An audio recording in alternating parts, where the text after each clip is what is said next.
Direct selling ही क्यों, ये सवाल हर एक आम आदमी का होता है, क्योंकि कोई सोचता है कि इतनी हाइप क्रिएट कर देते हैं, इतनी लग्जरी कार दिखा दी, बड़े बड़े चेक दिखा दिए।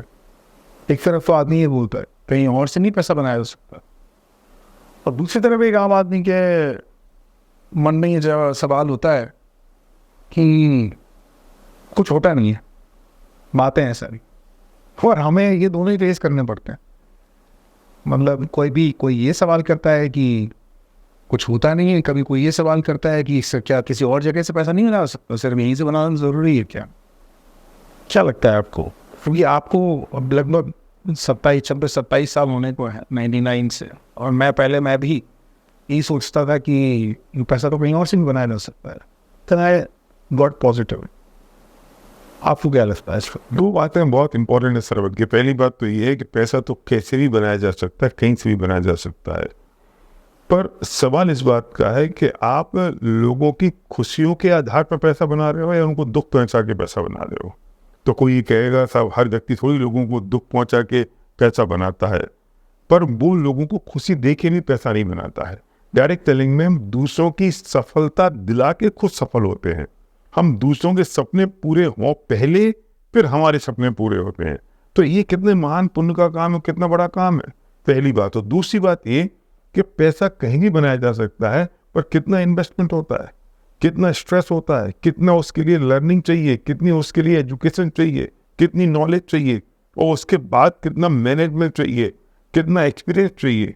डायरेक्ट सेलिंग में सब थोड़ी खास बात क्या है जो लोग इस बात को समझ ही नहीं पाते कि ये बहुत थोड़े से इन्वेस्टमेंट से काम हो जाता है। और जिस इन्वेस्टमेंट की हम बात करते हैं वो तो बहुत प्रोडक्ट्स हैं जो हमें खुद को यूज करने हैं। मैं नहीं कहूँगा फ्री में होगा, मैं नहीं कहूँगा जीरो इन्वेस्टमेंट है। क्यों? क्योंकि वो जीरो इन्वेस्टमेंट इसलिए कहला जाता है क्योंकि जो तुम्हें प्रोडक्ट्स काम में लिए वो तुम्हारे घर के काम में आ रहे हैं, पर लोग वो भी काम में नहीं लेते और फिर कहते हैं फेल हो गए।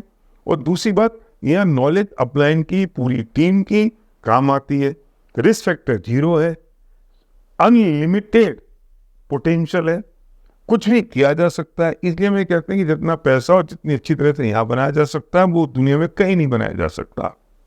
लोग इस बात को समझते नहीं हैं, लोग नॉलेज नहीं लेते हैं, लोग विजन को देखते नहीं हैं, लोग उसकी डेप्थ में जाते नहीं हैं, समझते सब बेकार है, सब बेकार है, सब बेकार है, सब चैने चैने चैने चैने, सब एमएलए में। क्यों? क्योंकि उनको कोई ना कोई आदमी धोखा दे जाता है, कोई ना कोई गलत तरीके का व्यक्ति डायरेक्ट सेलिंग के नाम पे मनी सर्कुलेशन में फंसा देता है या किसी छोटी मोटी स्कीमबाजी में उनको उलझा देता है। डायरेक्ट सेलिंग एक बहुत बड़ी फिलोसॉफी है। डायरेक्ट सेलिंग मंत्र जैसा काम है। डायरेक्ट सेलिंग बहुत डेप्थ का काम है, उसे सीखना और समझना पड़ेगा, तब जाकर लोग उसमें सफल होंगे और जानेंगे। हम तो ऊपरी तौर पर कुछ भी कह देते हैं, यहीं से पैसा बना सकते हैं कि नहीं, ऊपरी तौर पर कह देते हैं कि यहीं से क्यों बना सकते हैं। अरे लोगों के सपने पूरे हों तब आपके सपने पूरे हों, इतना इससे महान काम दूसरा कौन सा हो सकता है धरती पर। इसमें सवाल तो है ही, और लोग डेप्थ में नहीं जाते, ये बात भी बिल्कुल सही है। पर फिर ये भी सवाल करते हैं कि कितने लोग बना पाए, कितने लोग पैसा बना पाए, कितने लोग पैसा बना रहे हैं, ये भी सवाल आता है। देखो, दुनिया में फेल तो सब होते हैं। कॉफी की एक दुकान होती है तो एक स्टारबक्स भी है, एक कैफे कॉफी डे भी है, और एक कॉफी वाला जो तुम्हारे घर के बाहर बैठा है वो भी है। तो हम देखेंगे कॉफी बेचने वाले कितने पैसा बना पाए, तो इसका उत्तर तो कुछ भी नहीं है। एक पान की दुकान वो होती है जो रात को 3 बजे तक खुलती है, और एक पान की दुकान वो होती है जो बेचारा मक्खी मारता रहता है, उसके पास कोई नहीं आता।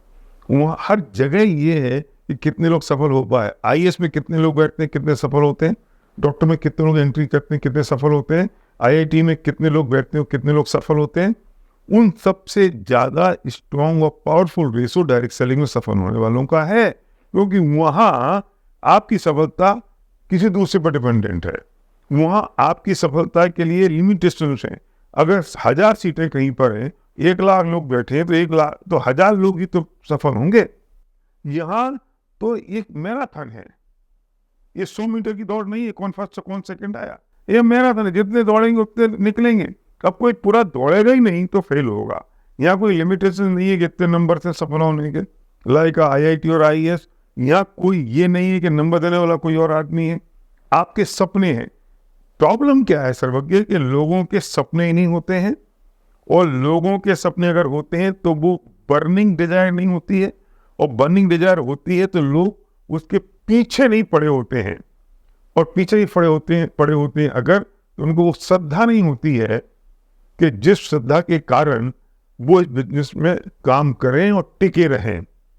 मैं अगर तुम्हारा एग्जाम्पल दूं तो जब तुम इस इंडस्ट्री में आए तभी तो तुमने ही कहा कि मैं यही क्यों करूं, तो हमने वो सब किया तुम्हारे साथ जिससे तुम इस बिजनेस में श्रद्धा पैदा हो, फिर तुम्हारी ड्रीम एक्सरसाइज की, और अब तुम अपने आप उसके पीछे लग गए।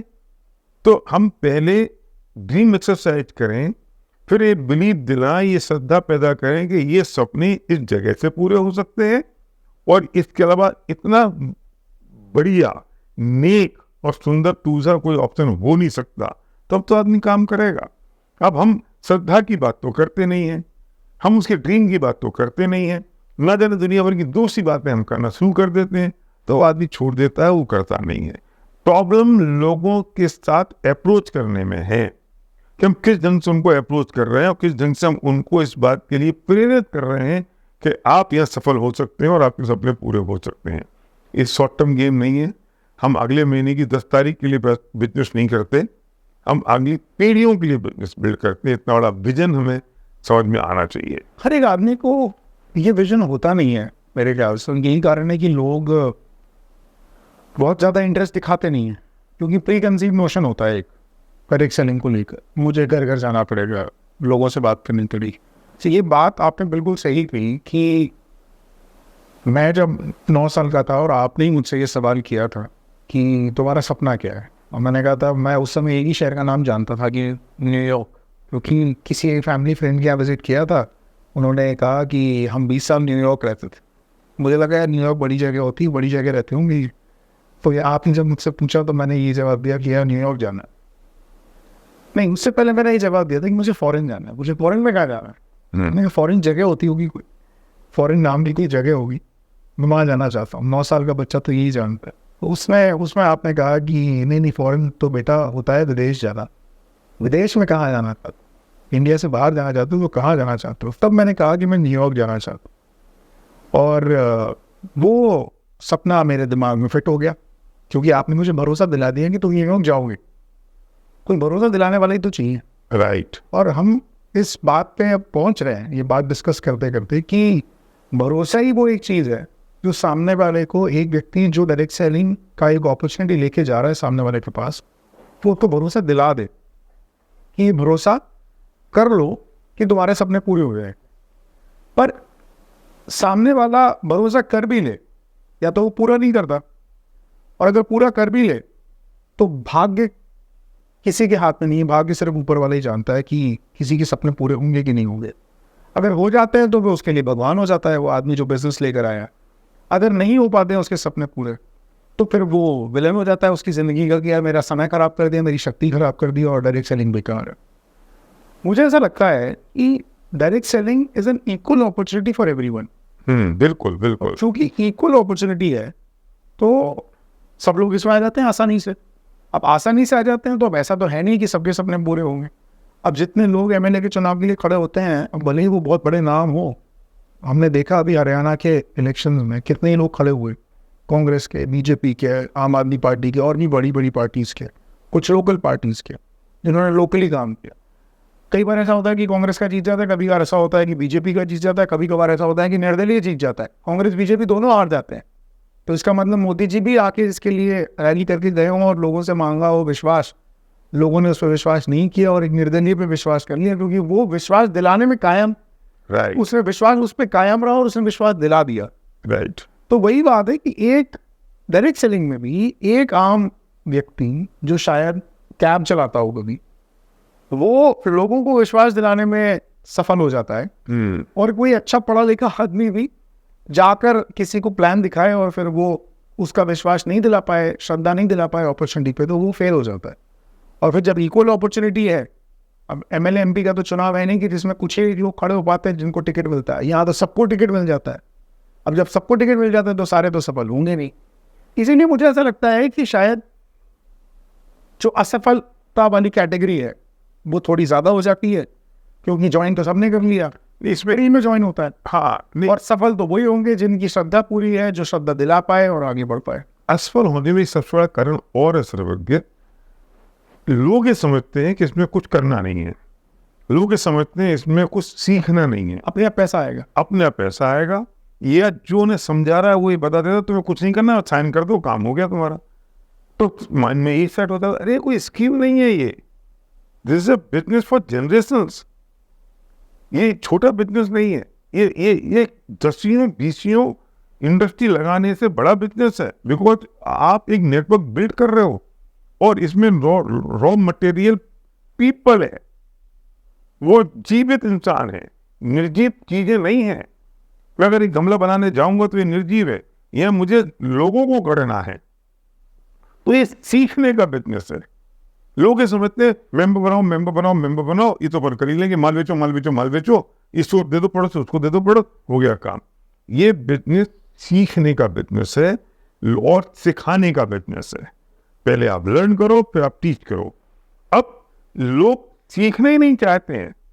अधिकतर लोग वो फेलियर हैं जिनके पास लर्निंग एटीट्यूड नहीं है, वो सीखने को तैयार नहीं है। इस बिजनेस में अगर आना है तो सीखने की संस्कृति डालनी पड़ेगी। आप अपने फील्ड में कितने भी बड़े हो सकते हैं, आप अपने फील्ड में कितने भी एक्सपीरियंस होल्डर हो सकते हैं, पर अगर आपने डायरेक्ट सेलिंग ज्वाइन किया तो यहाँ जीरो है और ये आपको सीखना पड़ेगा। अगर आप सीखने को तैयार हैं तो आप यहाँ बहुत बड़ा बिजनेस बनाएंगे। लोग फिर इसलिए हो जाते हैं कि सीखना चाहते नहीं हैं और काम शुरू कर देते हैं। कौन सा काम ऐसा जहाँ सीखा नहीं जा सकता? मैं तो ये चाहता हूँ कि कोई भी आदमी आए उससे कहो कि 3 महीने तक आप कुछ काम नहीं कर सकते हो, आपको पहले सीखना पड़ेगा। और ये आपका होमवर्क है, ये आपको सुनना है, ये आपको लिखना है, ये आपको पढ़ना है। और 3 महीने बाद जब आप तैयार हो जाओ तब आप इस बिजनेस को शुरू करो। शुरू के 90 डेज में मैक्सिमम लोग बिजनेस को छोड़ के चले जाते हैं। क्यों? क्योंकि बस वो काम शुरू कर देते हैं सीखने से पहले। ये उसका बिगेस्ट प्रॉब्लम है डायरेक्ट सेलिंग का, क्योंकि लोग इसे समझते हैं आसान है, ऐसे ही कर लो वैसे ही कर लो, निपटा लो, हो जाएगा काम। इसलिए मैं कहता हूं कि लोगों की प्रॉब्लम नहीं है जो ज्वाइन कर रहे हैं, प्रॉब्लम उनकी है जो उनके को ज्वाइन करा रहे हैं। उन्हें पहले उन्हें समझाना होगा कि आपको सीखना होगा इस बिजनेस को, क्योंकि आपको इतने बड़े सपने पूरे करने हैं। और सीखने के लिए ये प्रोसेस है, ये सिस्टम है, ये तरीका है, तो आप सफल हो सकते हैं। और मैं आपके साथ हूँ, this is a magic word. उनको एक बोलो कि मैं आपके साथ हूँ, हम और हमारी पूरी टीम आपकी सपोर्ट करेंगे, आपकी हेल्प करेंगे। और मैं भी ऐसे सीखा हूँ और मैं ऐसे सफल हो रहा हूँ, आप भी हो सकते हैं। तो असफलता की परसेंटेज इस बिजनेस में बहुत कम होगी, क्योंकि टीम वर्क है ना। हो सकता है, मैं हमेशा ये कहता हूँ कि अगर आपकी एक टांग टूटी है तो आप टांग वालों को स्पॉन्सर करो, अगर आपकी एक आंख फूटी है तो 2 आंख वालों को आप स्पॉन्सर कर लो। मेरे में जो कमियां हैं, मैं अगर बोल नहीं पाता हूं तो मैं बोलने वालों को स्पॉन्सर कर लूं। कुछ लोग कहते हैं नहीं नहीं नहीं नहीं, इसमें तो बहुत अच्छा ऑडिटर होना जरूरी है। नहीं है जरूरी। आपकी अपलाइन अच्छा बोलती है, आपकी डाउन अच्छा बोलती है, तो आपको अच्छा बोलना जरूरी कहाँ है? छोड़ दो ना, टीम वर्क है ना। क्वालिटी रह जाती है, डिसक्वालिटी जो होती है वो टीम वर्क से एडजस्ट हो जाती हैं।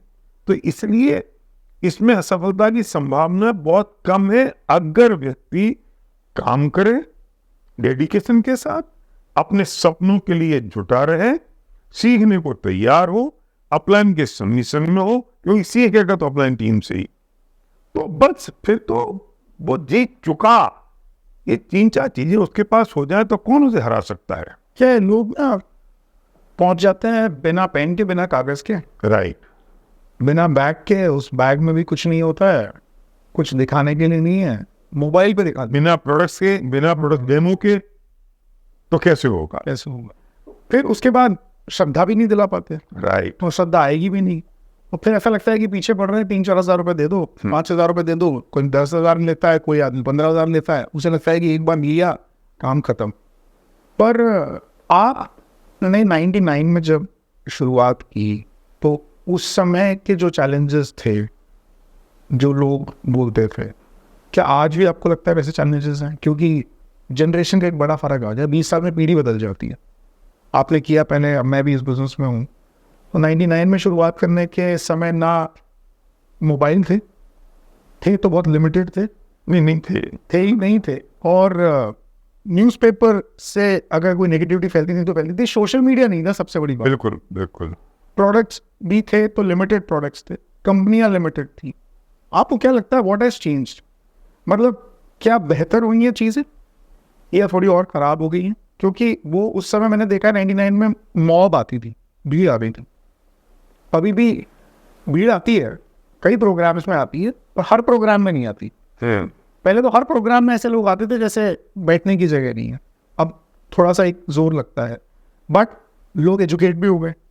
पहले एजुकेशन का लेवल उतना नहीं था, अब लोग एजुकेट भी हो गए हैं और सफलता भी है, उस समय सफलता भी नहीं थी। उस सिनेरियो के बारे में थोड़ा सा बताइए, 99 और 2024। सर्वज्ञ, तब तुम 8 साल के थे और मैं कोई 33 साल का था। तब चैलेंजेस डिफरेंट थे और ज़्यादा थे आज की अपेक्षा में। तब लोगों को ये पता ही नहीं था कि डायरेक्ट सेलिंग क्या होता है, इसलिए मोब आया करता था, भीड़ आया करती थी। और तब हमारे पास सफलताओं की कहानियां नहीं थी। तो हम अमेरिका के लोगों की कहानियां सुनाया करते थे, हिंदुस्तान में कोई सफलता नहीं थी।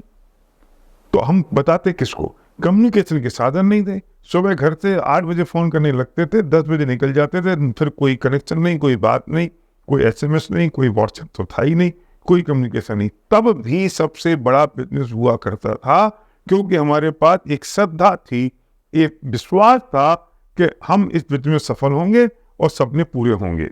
बस वो सबसे इंपॉर्टेंट चीज थी।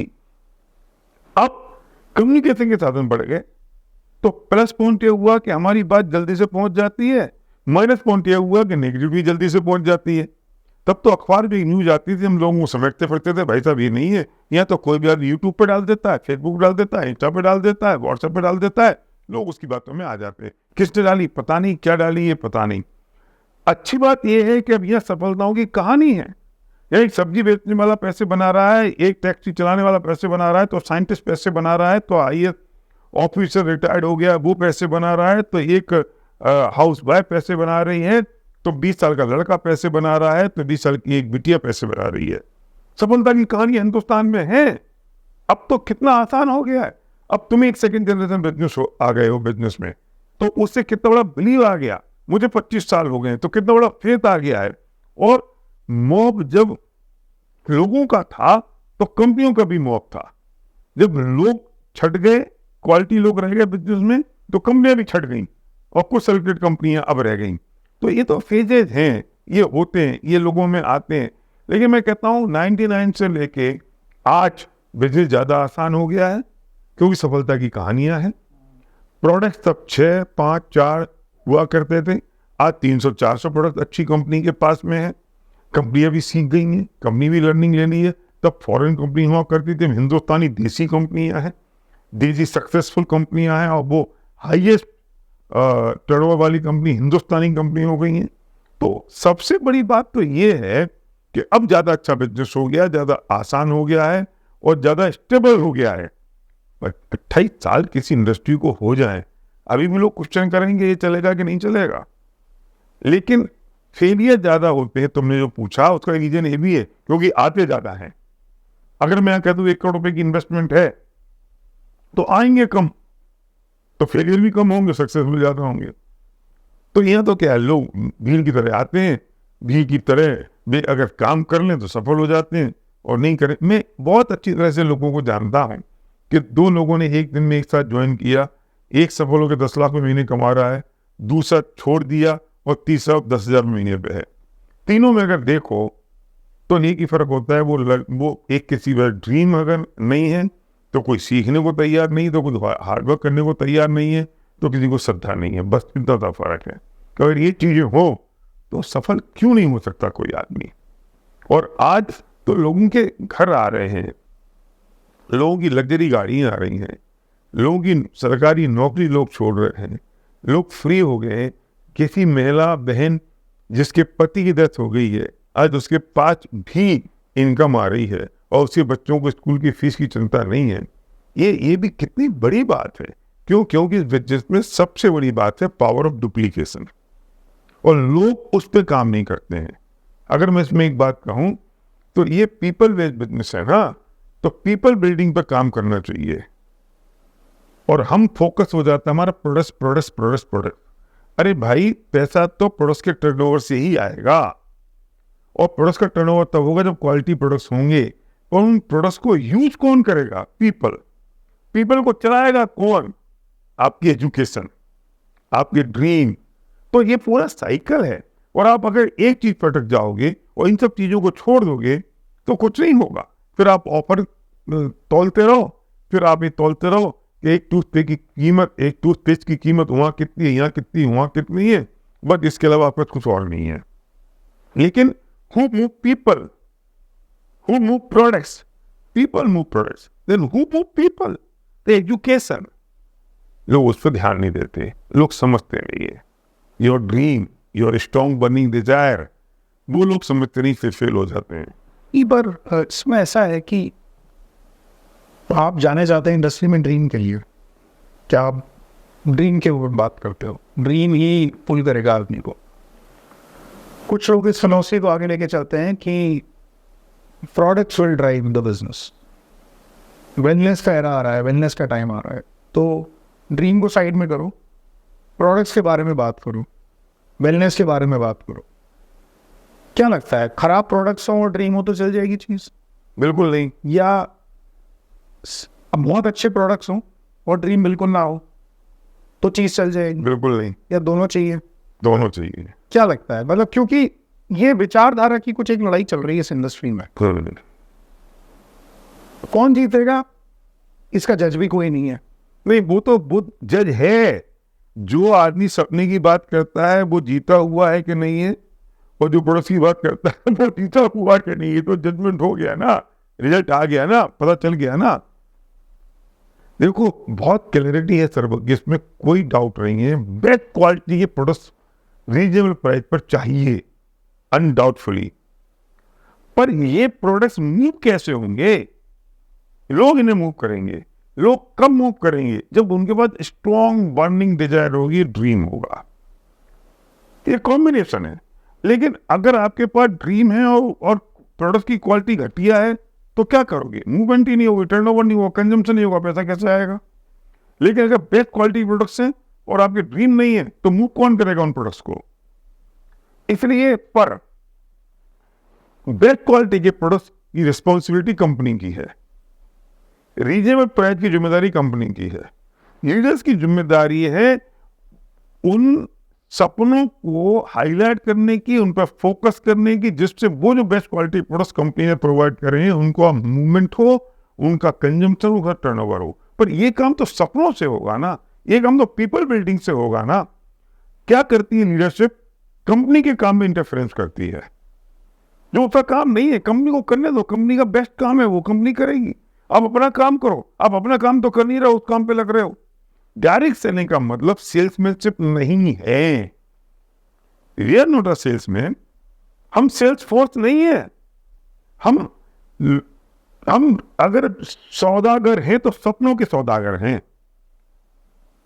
हम डायरेक्ट सेलिंग के किसी प्रोडक्ट को यूज इसलिए नहीं करते क्योंकि वो बेस्ट क्वालिटी का है। वो तो best of the best quality का है ही, लेकिन हम उस प्रोडक्ट को इसलिए यूज करते हैं क्योंकि उस प्रोडक्ट को यूज करने से मेरे घर में मछली जाती है, लाखों की इनकम आती है, मेरा घर आता है, मेरे सपने पूरे होते हैं। तो प्रोडक्ट घटिया हो तो चल जाएंगे? नहीं चल सकते। क्यों? क्योंकि वो यूज ही नहीं होंगे। घटिया प्रोडक्ट होंगे तो यूज हो ही नहीं सकते। और ड्रीम नहीं होगा तो वो मैं कोई नहीं कर, वो पूर्ण नहीं कर सकता। इसलिए कॉम्बिनेशन है। तो फिर यहाँ एक सवाल और है, फॉरेन कंपनीज जो इंडियन मार्केट में है उनके प्रोडक्ट्स थोड़े से बेहतर होते हैं, पैकेजिंग अच्छी होती है, देखने में अच्छे लगते, तो क्या फिर उनमें काम करना चाहिए? अगर उनकी प्राइसिंग रीजनेबल हो तो काम करना चाहिए। ये सब लॉजिकल बात है। इसे मैं कहता हूं कि प्रोडक्ट्स की क्वालिटी और प्राइसिंग का एक बैलेंस होना चाहिए, कि बेस्ट क्वालिटी के प्रोडक्ट्स हों और रीजनेबल प्राइसिंग हो, और वो सेल्स एंड मार्केटिंग प्लान का स्ट्रक्चर ऐसा हो जिसमें बॉटम लेयर को बहुत आसानी से पैसा मिल सके, मिडिल लेयर को पैसा आ सके, लीडरशिप लेवल पर लोगों को पैसा आ सके। क्योंकि वो स्ट्रक्चर बहुत इंपॉर्टेंट है। अगर वो स्ट्रक्चर अगर टिपिकल हो गया और क्रिटिकल हो गया तो पैसा कितना भी डाल दोगे लोगों तक पहुंचेगा नहीं, तो क्या करोगे? बहुत सारी कंपनीज हैं और अब मुझे लगता है ये सवाल तो अब लोग नहीं करते जैसा मैंने आपसे पूछा, क्योंकि 99 में तो मैं इतना बड़ा तो था कि समझ सकता था मीटिंग में जाता था, समझता था, सुनता था कि लोग सवाल करते थे कंपनी भाग गई तो बड़ी बड़ी प्लेयर्स के बारे में भी सवाल करते थे जो फॉरेन में बहुत समय से काम कर रहे हैं और इंडिया में अभी अभी आए तो लोग कह रहे थे कंपनी भाग गई तो ये पैसा नहीं आया। तो अब लोगों ने एक सवाल करना बंद कर दिया मार्केट प्लेस में। अब लोग डायरेक्ट सेलिंग को समझने लगे हैं, हालांकि बहुत सारा चंक अभी भी नहीं समझता कि ये है क्या, पैसा कैसे आता है। कई लोगों को ये भी लगता है पिरामिड है। तो 99 और 2024 में अब ये फर्क तो है कि सवाल बदल गए हैं, पर सवाल फिर भी अभी भी हैं सवाल। और सबसे बड़ा सवाल ये है, जो ये करता है वो ये भूल जाता है कि वो अपने आप को अयोग्य साबित कर रहा है। वो ये कहता है मैं नहीं कर पाऊंगा, बातों बातों में अपने आप को अयोग्य साबित कर रहा है। क्योंकि मैं ये मानता हूं कि मैं बचपन से I like to start things, लोग चीजों को इनिशिएट करना, टीम बनाना, कुछ करना साथ में मिलके। इसलिए मैंने मेरे फ्रेंड सर्कल के साथ मिलके कुछ एक दो बार एक सोशल ऑर्गेनाइजेशन भी शुरू किया एनिमल राइट्स के लिए। मैंने ड्रामा भी किया प्रोफेशनल स्टेज पे दोस्तों के साथ मिलके कॉलेज में। तो कुछ ना कुछ ऐसे करने का हमेशा से मेरा मन रहता था, बचपन से मैंने किया दिया।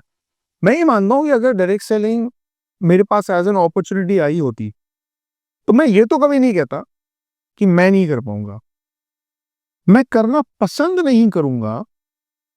राइट क्वेश्चन ये है, क्या लगता है आपको कि कुछ लोग जो थोड़ा कॉर्पोरेट माइंडसेट में हैं, दो लोग थोड़ा सा दूर भागते हैं। मुझे याद है मैं बैंगलोर में एक बार इन्फोसिस के किसी के एम्प्लॉय को प्लान दिखाने गया था।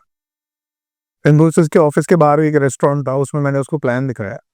बहुत अच्छी तरह बातें करी उसने वहां पे, बट उसने शायद बिजनेस किया नहीं और उसने ज्वाइन भी नहीं किया। अच्छी बातें करी, उसके साथ 3-4 दोस्त और थे उसके। उसने लंच टाइम में मुझे बुलाया, प्लान देखा और फिर वो वापस अपने इन्फोसिस के ऑफिस पर चला गया। तो क्या रीजन ये है कि they are only interested in salary, या वो बिजनेस माइंडसेट के लोग ही नहीं है तो उन्हें फिर हम अप्रोच नहीं करें? उन्हें अप्रोच नहीं करें तो फिर किसको अप्रोच करें, क्योंकि बहुत सारे लोग तो नौकरी कर रहे हैं। इसमें सबसे बड़ी बात क्या है कि पहली बात तो ये कि लोगों के पास सपने ही नहीं होते हैं। वो भले ही है इन्फोसिस में काम करे, चाहे किसी में काम करे, चाहे उसकी सैलरी कुछ भी हो, और पैसा तो हर एक आदमी को अच्छा लगता है। पैसा चाहिए लेकिन सपने नहीं होते हैं। सपने होना और पैसे होने में बहुत बड़ा फर्क है।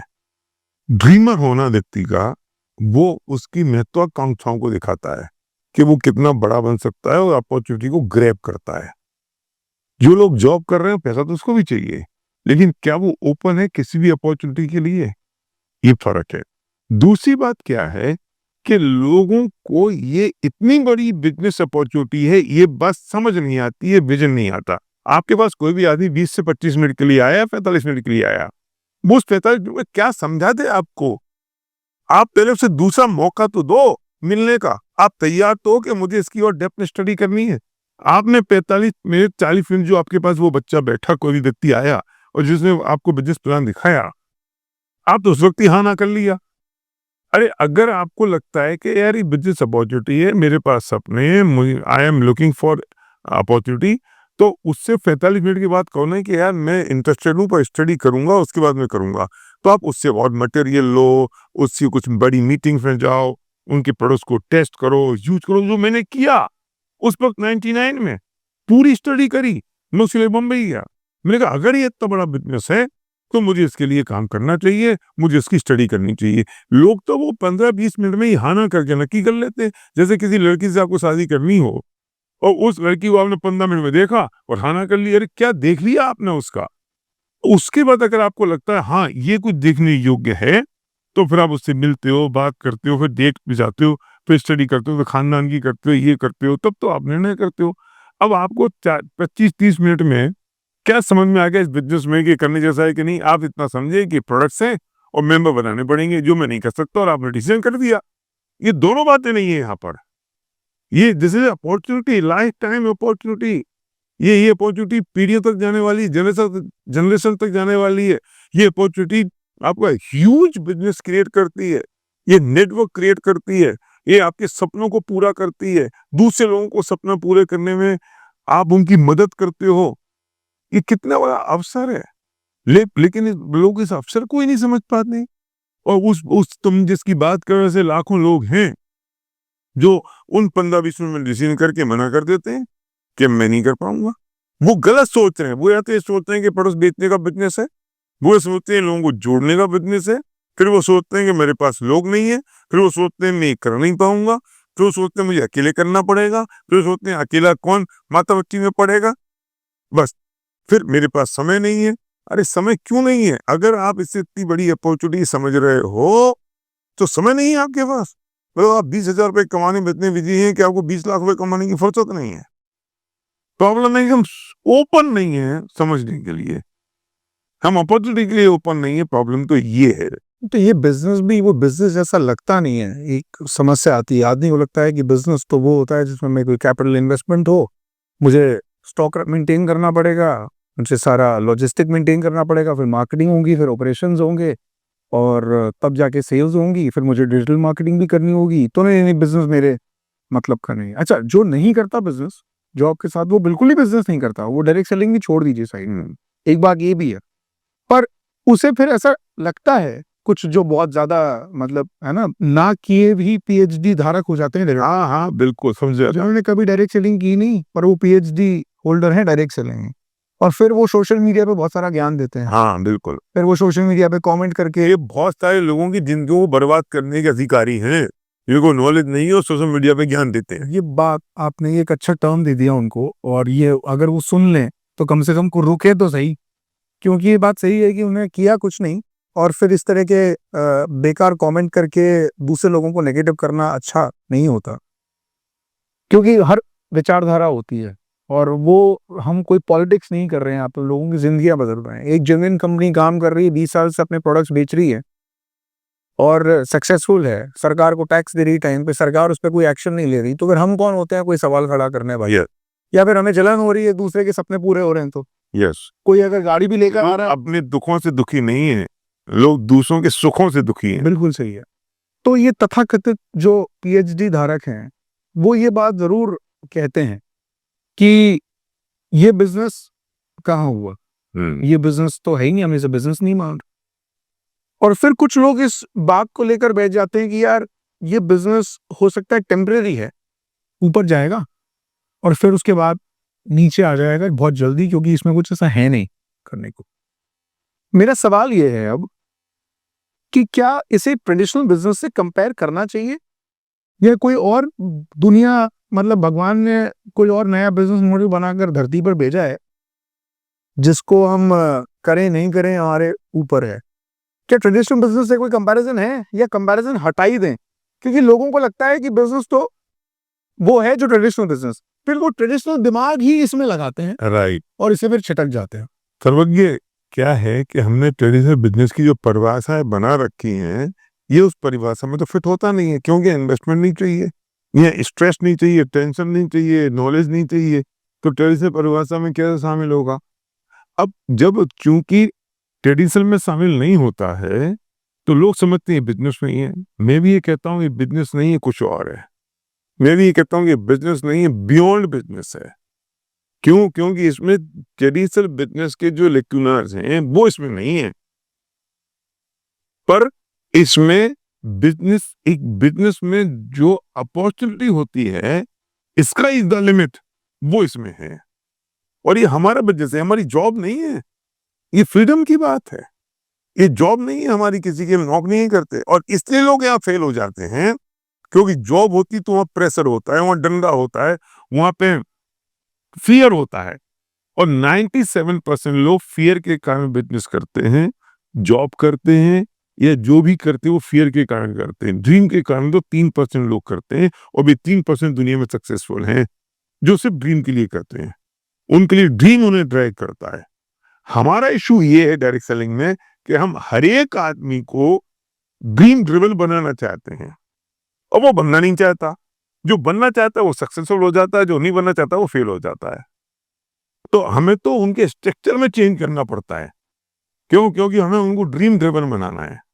तुम्हें भैया, तुम्हें कोई नौकरी नहीं कर रहे हो, तुम्हारे ऊपर फियर हो, कोई प्रेशर नहीं है, dream is your pressure. Dream ही तुम्हारा बॉस है, ड्रीम ही तुम्हारा रीजन है, ड्रीम ही तुम्हारी वजह है, ड्रीम ही तुम्हारा लक्ष्य है, गोल है, रीजन है, कारण है, वजह है। अब वो जितना बड़ा होगा तुम उतना बड़ा बिजनेस बनाओगे, वो जितना छोटा होगा उतना बिजनेस छोटा होगा, और बिल्कुल नहीं होगा तो तुम फेल हो जाओगे। अब मैंने ड्रीम रख लिया कि मैं अभी तो फिलहाल 50,000 बनाता हूँ महीने का, और मैंने ड्रीम रख लिया कि मुझे 50 लाख रुपए बनाने हैं।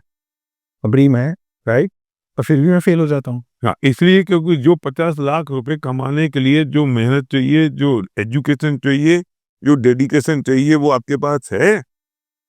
मैं अधिकतर लोग जब मेरे पास आते हैं, भैया मेरा बिजनेस चल नहीं रहा, मैं क्या करूं, तो मैं उससे कहता हूं कि भैया पिछले हफ्ते या पिछले महीने तुम्हारी जो एक्टिविटी थी, जो एक्शन प्लान था, वो एक फॉर्मूला में डाल के मुझे दे दो। तुम कितने लोगों से मिले, कितने लोगों को तुमने बिजनेस अपॉर्चुनिटी दिखाई, कितने लोगों को प्रोडक्ट्स की डेमो किए, कितने लोगों को प्रोडक्ट्स की शेयरिंग करी, कितने लोगों से तुमने प्रोस्पेक्टिंग करी, वो जो डिटेल तो दो। वो उनके पास होती नहीं है, फिर कह देते हैं भैया कुछ नहीं हुआ, क्योंकि कोई फियर नहीं है, कोई प्रेशर नहीं है। प्रॉब्लम तो ये है, लोगों को तो उसको ही करने में मजा आता है, प्रेशर में, फियर में लोगों को काम करने का मजा आता है। इसलिए लोग, अधिकतर लोग नौकरी इसलिए करते हैं क्योंकि उसके लिए बने हैं वो। ये बात तो वर्थ नोटिंग है कि डायरेक्ट सेलिंग में आज हर बैकग्राउंड के लोग सफल हैं। आप बोलेंगे कि मुझे कोई पुअरेस्ट ऑफ द पुअर दिखाओ, तो वो भी अवेलेबल है कि जो 5,000 रुपये महीने के कमाता है। कोई बोलेंगे कि कोई 25-30 हज़ार रुपये कमाने वाला व्यक्ति जो कैब चला के कर रहा है, नॉट अ जॉब जो एसी ऑफिस में बैठ के कर रहा है, क्योंकि कई बार एमबीए करके कोई निकलता है और उसको स्टार्टिंग पैकेज इतने का ही मिलता है, कोई भी हो। तो एक 25-30 हज़ार रुपये कमाने वाला स्विगी जोमेटो की डिलीवरी करने वाला या ओला उबर चलाने वाला भी सफल है। कोई 1 लाख रुपए कमाने वाला एक कॉर्पोरेट एम्प्लॉय भी सफल है, उसने अपनी जॉब छोड़ दी। और कोई महिलाएं भी है, व्यक्ति, महिलाएं भी हैं, बिल्कुल महिलाएं भी हैं इस कैटेगरी में। और कोई एक व्यक्ति जो बहुत, जैसे एक नोबल प्रोफेशन कहा जाता है, वो डॉक्टर हो, लॉयर हो, सीए हो, ऐसे भी कई लोग हैं। आपको नहीं लगता ऐसा? मुझे ऐसा लगता है कि it is just about a mindset, कि इन कुछ लोगों का, जो कि डॉक्टर भी हैं, लॉयर भी हैं, सीए भी हैं, कुछ और नोबल प्रोफेशन में है, उनका माइंडसेट बिजनेस का है। So they were looking for an opportunity, right. कि हम एक कोई बिजनेस भी देखें, करें। डायरेक्ट सेलिंग उनको मिला, उनको लगा कि करने जैसा है, तो वो डायरेक्ट सेलिंग में आए और सफल भी हो गए। और ऐसे ही कुछ लोग और हैं जो इस बिजनेस की तरफ देखते भी नहीं। उन्हें लगता है कि नहीं नहीं नहीं यार, हम तो सीए हैं, हम कैसे कर सकते हैं, हम तो लॉयर हैं, हम कैसे कर सकते हैं, हम तो कॉर्पोरेट में बहुत अच्छा काम कर रहे हैं। क्या रीजन है कि कुछ लोग आ जाते हैं, कुछ लोग नहीं आते? One reason is business mindset, या मैं कह सकता हूं कि ग्रोथ माइंडसेट। कुछ लोग होते हैं जो ग्रोथ माइंडसेट के होते हैं, जिन्हें अपग्रेड करना ही है लाइफ में। मतलब वो 10 लाख 15 लाख की गाड़ी से खुश नहीं है, वो उनको 50 लाख की 1 करोड़ की गाड़ी चाहिए, तो वो ग्रोथ माइंडसेट वाले लोग हैं।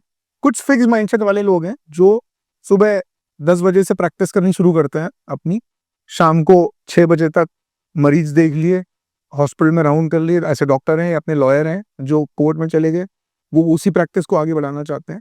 कुछ फर्क ये भी है, और यही रीजन है, अगेन हम उस बात पे आ रहे हैं कि एक इक्वल अपॉर्चुनिटी है डायरेक्ट सेलिंग।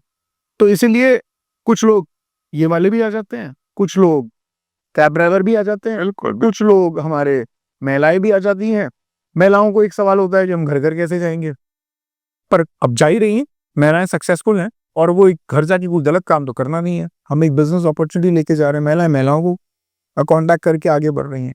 उन्हें इस बात का बड़ा विजन होना चाहिए कि हम घर घर नहीं जा रहे हैं, हम माल बेचने के लिए घर घर नहीं जा रहे हैं, हम किसी को एक बहुत बड़ी बिजनेस अपॉर्चुनिटी देने जा रहे हैं। आपकी सेल्फ इमेज इतनी बड़ी होनी चाहिए, आपके थॉट प्रोसेस में ये बिजनेस इतना बड़ा होना चाहिए कि एक महान अवसर है जो हम किसी आदमी को प्रोवाइड करने जा रहे हैं। अगर उसने अच्छे कर्म किए होंगे, उसका अगर पुण्य का उदय होगा, तो उसकी गर्दन हाँ में हिलेगी, और अगर उसने अच्छे कर्म नहीं किए होंगे, उसका पुण्य का उदय नहीं हो रहा होगा, तो अभी मना कर देगा, जब होगा तब आएगा। हमने ऐसे लोग भी देखे, 2-4 5-5 साल बाद लोग आते हैं, तो उनका राइट टाइम जब आया तब आएंगे। हम किसी की ना बुराई करते हैं, ना किसी बारे में बुरा सोचते हैं, पर अगर मेरे मन में आ जाएगा कि मैं एक छोटा बिजनेस लेके जा रहा हूँ, मुझे एक छोटा सा बिजनेस है, मैं शुरुआत यहाँ से करूँ, एक छोटा सा बिजनेस है, तो आप गलती शुरुआत आपने कर दी। बहुत बड़ा बिजनेस है, बहुत बड़ी अपॉर्चुनिटी है जो मुझे आपसे डिस्कस करनी है, और हम आधा घंटे की बातचीत करेंगे विदाउट डिस्टर्बेंस, 100% फोकस के साथ। अगर दोनों कंफर्टेबल हुए तो इस बात को आगे बढ़ाएंगे, अगर कंफर्टेबल नहीं हुए तो एक अच्छी चाय के साथ हम मीटिंग को पूरा करेंगे। वो उतना बड़ा पोस्चर, नॉट ईगो, उतनी बड़ी सेल्फ इमेज, वो इंपॉर्टेंट है। और हमें एज ए बिजनेसमैन, जब मैं आपको बिजनेस दिखाने जा रहा हूं, तो मैं इस बिजनेस की हाइट इतनी ऊंची मेरे मन में होनी चाहिए, मेरी सेल्फ इमेज होनी चाहिए, और मैं ये कोशिश करूं कि इस बिजनेस का विजन आप में मैं इंजेक्ट कर सकूं।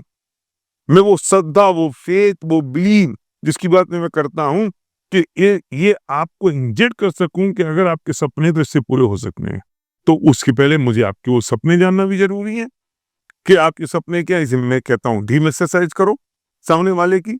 बिना वो जाने आप कैसे पता करोगे कि उसे क्या चाहिए और किस चीज पे आप बात करोगे। उसके पेट में दर्द हो रहा है और आप घुटने के दर्द की दवाई दे रहे हो, तो कैसे होगा? पता तो हो कि पेट में दर्द है कि नहीं। तो हम पहले पता तो करें, चेक तो करें, इंक्वायरी तो करें कि उसकी तकलीफ क्या है, फिर बताओ इस बिजनेस से कैसे हो सकता है। फिर वो स्टोरी सुनाओ सही कि इनको ऐसा था, इनके साथ ये तकलीफ थी और इनकी इस बिजनेस से इनने अचीव कर लिया, तो उसकी रिलेटेबिलिटी बढ़ेगी, तब तो वो बिजनेस में आएगा। हम क्या बात करते हैं उससे? वो लोग जो नहीं आते हैं या तो उस विजन को देख नहीं पाते हैं, और जो दिखाने वाला है वो उसे वहां दिखा नहीं पाता है। There is a lot of difference Sarvagya, जिसे हम कहते हैं ना कि विजन में और देखने में फर्क है। What is the meaning of vision?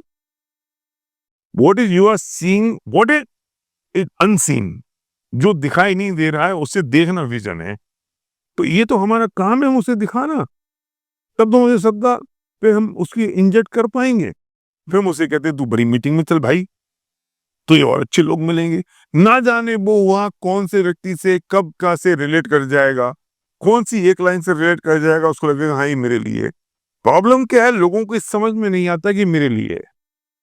मैं जब 99 में बिजनेस में आया तो 98 में भी मुझे किसी ने दिखाया था, और जिससे मुझे दिखाया था मैंने उसको ही रिजाइन करवा दिया। This is not our cup of T, मैंने उसको रिजाइन करा दिया। उस समय आपको क्या लगा? मुझे लगा ये तो मेंबर बनाने का बिजनेस है, उसने 80% किया। मुझे लगा ये तो प्रोडक्ट्स बेचने का बिजनेस है, उससे 80% किया। आज भी कई लोगों को ऐसा लगता है कि मेंबर बनाने का बिजनेस, यही तो तकलीफ, मेंबर बनाने का बिजनेस नहीं है, ये नेटवर्क क्रिएट करने का बिजनेस है। ये मेंबर बनाने का बिजनेस मैं इसलिए मना करता हूं क्योंकि ये रूल हो गया उस चीज पर, जैसे हम किसी आदमी को आए रजिस्टर करें और घर घर जाएं। बिल्कुल। तो किसी किसी मेंबर बनाने का बिजनेस नहीं है, we are creating a network. और कौन नेटवर्क क्रिएट नहीं कर रहा है? मैकडॉनल्ड्स ने नेटवर्क क्रिएट किया कि नहीं किया, बाटा ने नेटवर्क क्रिएट किया कि नहीं किया, ओला नेटवर्क क्रिएट कर रहा है कि नहीं कर रहा है। हर बड़ा बिजनेसमैन नेटवर्क क्रिएट कर रहा है, और जो नेटवर्क क्रिएट कर रहा है वो सक्सेसफुल है, और जो नेटवर्क क्रिएट नहीं कर रहा है वो लिमिटेड अर्निंग में है। हम लोगों का नेटवर्क क्रिएट कर रहे हैं, which is most valuable thing in the world. लोगों का नेटवर्क है ये मेटेलिस्टिक चीजों का नेटवर्क नहीं है, ये शॉप का नेटवर्क नहीं है, ये फ्रेंचाइजी है लोगों की। पीपल बेस्ड बिजनेस है, ये लोगों का बिजनेस है। लोग हमारी रॉ मटेरियल हैं, प्रोडक्ट्स नहीं है। प्रोडक्ट्स तो आएंगे जाएंगे। हमने नेटवर्क बना लिया तो प्रोडक्ट तो कोई भी आएगा, वो हमारे नेटवर्क। हम पाइपलाइन बिछा रहे हैं, घर घर में जाके पाइपलाइन बिछा रहे हैं। जिस दिन गंगा जल छूटेगा हर घर में हमारा पानी, हमारा गंगा जल होगा हर घर में। जब हमने नेटवर्क बना लिया और एक प्रोडक्ट लॉन्च हुआ तो हर घर में मेरा प्रोडक्ट जाता है, हर घर में मेरा प्रोडक्ट, मुझे एक घर में प्रोडक्ट जाने की जरूरत नहीं पड़ती, क्योंकि वो तो गंगा जल है, मैंने पाइपलाइन बिछा दी। प्रोडक्ट्स, हेल्थ प्रोडक्ट्स ही क्या सिर्फ ज़रूरी है, या उसके अलावा पर्सनल केयर का जो रेंज है, स्किन केयर का रेंज है, ये भी ज़रूरी है? डेली यूज़ में जो प्रोडक्ट्स आते हैं वो भी ज़रूरी हैं? क्या सिर्फ हेल्थ प्रोडक्ट से काम चल जाएगा कि ये सारे प्रोडक्ट्स भी चाहिए? नहीं, देखो ऐसा है कि नेक्स्ट $1 ट्रिलियन बिजनेस तो वेलनेस है। हम फोकस वेलनेस पे करते हैं क्योंकि वो मार्केट भी बड़ा है और उसकी लॉयल्टी भी बड़ी है और उसमें यूनिकनेस भी है। अगर मैं ये बिजनेस पॉइंट ऑफ व्यू बात करूं तो और हेल्थ केयर के साथ साथ जो हमारे पर्सनल केयर है, ब्यूटी केयर है, होम केयर है, वो प्रोडक्ट तो साथ में जाते हैं, क्योंकि लोगों को फेथ और बिलीव अगर हेल्थ केयर पे होता है तो इन प्रोडक्ट्स को यूज करता ही करता है। Next big thing is the agri. अब हिंदुस्तान तो 80% एग्रीकल्चर है, और एग्रीकल्चर प्रोडक्ट्स अगर किसी कंपनी के पास है तो चमत्कारिक रिजल्ट आते हैं। क्योंकि हर किसान को जरूरत है। अब वो एंटी एग्रीकल्चर प्रोडक्ट्स को काम में लिया, फिर उसकी घुटने में दर्द भी है, फिर उसको B12 की जरूरत भी है, उसे मल्टीविटामिन की जरूरत भी है, प्रोटीन की जरूरत भी है, तो उसके घर में कपड़े धोने की जरूरत भी है, तो उसको बर्तन मांजने की जरूरत भी है। तो फिर वो ओवरऑल सारे एक्चुअली डायरेक्ट सेलिंग कंपनी वो सबसे बड़ा काम करती है जिसके पास में वेराइटी ऑफ प्रोडक्ट्स हों और सबसे बड़ी रेंज वेलनेस की हो, क्योंकि वो नेक्स्ट $1 ट्रिलियन बिजनेस है जैसा मैंने कहा। तो ये भी बहुत बड़ा सिलेक्शन की बात है और ध्यान रखने की बात है। डायरेक्ट सेलिंग में अब कोर्सेज भी आ गए हैं यूनिवर्सिटीज़ में, कई सारी यूनिवर्सिटीज़ प्रमोट भी कर रही हैं, डिग्री कोर्सेज भी आ गए हैं, तो यूथ अब उसे रिकॉग्नाइज करने लगा है। आपको क्या लगता है कि यूथ को क्या एज अ करियर ले लेना चाहिए इसे, डायरेक्ट सेलिंग को, या फिर इसे पार्ट टाइम में शुरू करना चाहिए और फिर उसके बाद इस वाले क्वेश्चन को पूछने से पहले मेरा तुमसे क्वेश्चन है, तुम इसमें क्यों है? ड्रीम, ये है पहली बात, क्योंकि एक यंगस्टर को ड्रीम अट्रैक्ट करता है और जब उसे भरोसा हो जाता है कि ड्रीम यहाँ से पूरे हो सकते हैं तो फिर उसमें वो जुट जाता है। रिस्क है निश्चित रूप से, अगर आप नहीं खड़े हो पाए, आपने अपना नाम नहीं बना पाए, आप एक बड़े लीडर नहीं बन पाए, आपको लोगों ने फॉलो नहीं किया, आप एक अच्छा पैसा नहीं बना पाए, तो रिस्क ज़रूर है। बट मैं वो रिस्क तो जॉब में भी है। एग्जैक्टली जॉब में नहीं है, पर फिर जॉब में आप उतना बड़ा कर भी नहीं पाते। नहीं, जॉब में रिस्क इसलिए कि आज आप वहाँ परफॉर्म नहीं कर पाए, आपने वहाँ पे अगर मैनेजमेंट को खुश नहीं कर पाए, अगर आपने प्रोडक्टिव नहीं हुए तो आप जॉब से निकाल दिए जाओगे ना। बिल्कुल सही। फिर आप और आपकी उम्र हो गई 60 साल 50 साल, अब तो 45 साल की एज होगी कॉर्पोरेट वर्ल्ड में, तो फिर अब 45 साल बाद आपसे बाय बाय कर देंगे, क्योंकि आपकी सैलरी हो गई है लाखों में और आपकी एबिलिटी डाउन होती जा रही है। तो उनको क्या जरूरत है, नए लड़के तो उनको आपसे चौथाई सैलरी में मिल जाएंगे। वो कितनी बड़ी रिस्क है। सही बात की बात बिल्कुल सही है। और एक्सपीरियंस का तुम क्यों आए? मेरे आने का रीजन ड्रीम है। ड्रीम है। मेरे आने का रीजन सबसे बड़ी बात यह है कि फ्रीडम है काम करने की, फ्रीडम है आपके पास टाइम की, आपके पास आप टाइम खुद मैनेज कर सकते हो, आप जितना बड़ा करना चाहो उतना बड़ा कर सकते हो।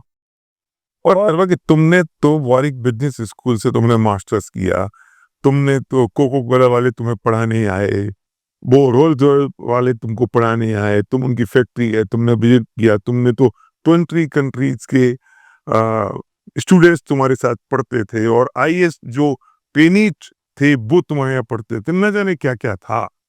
इतने बड़े समुद्र से तुमने थोड़ा एक्सपोजर लिया पूरी दुनिया का, फिर तुम्हें ऐसी कौन सी चीज क्लिक की जो तुमने आके फिर डायरेक्ट सेलिंग को यहाँ पे शुरुआत की? एक शब्द में कहूँ तो अनलिमिटेड पोटेंशियल।